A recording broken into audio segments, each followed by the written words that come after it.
ഇന്ന് നമ്മളിവിടെ ഉണ്ടാക്കാൻ പോകുന്നത് എല്ലുകറിയാണ്. അതിന് വേണ്ട ചേരുവകൾ: ഉള്ളി, ഇഞ്ചി, വെളുത്തുള്ളി, കരിയാപ്പില, കറുവാപ്പട്ട എല്ലാം കൂടെ ഇട്ട് എണ്ണ ഒഴിച്ച് കടുക് പൊട്ടിച്ച് വഴറ്റിയെടുക്കുക. അതിലോട്ട് ആവശ്യത്തിനുള്ള മുളക് പൊടി, മല്ലിപ്പൊടി, മഞ്ഞൾ, ഗരം മസാല ഇതെല്ലാം കൂടി കരിയാപ്പിലയെല്ലാം കൂടി ഇട്ട് ഇളക്കുക. ചട്ടിയെ പിടിച്ചുകൊണ്ട് അത് മൂത്ത് കഴിയുമ്പോൾ വേവിച്ച് വെച്ചിരിക്കുന്ന എല്ല് കറി കഷ്ണങ്ങൾ അതിലോട്ടിട്ട് ഇളക്കുക. ഈ മസാല കൂട്ട് കുക്കറിലേക്ക് ഇടുക. എന്നിട്ട് നല്ലവണ്ണം മിക്സ് ചെയ്യുക. വീണ്ടും ഒന്നുകൂടെ തിളപ്പിക്കുക.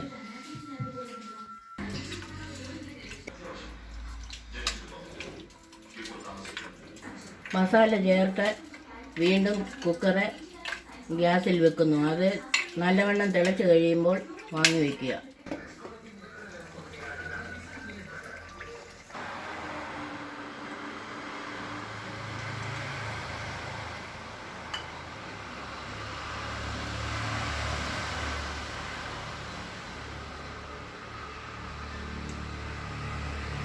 എല്ല് കറി സൂപ്പറാണ്.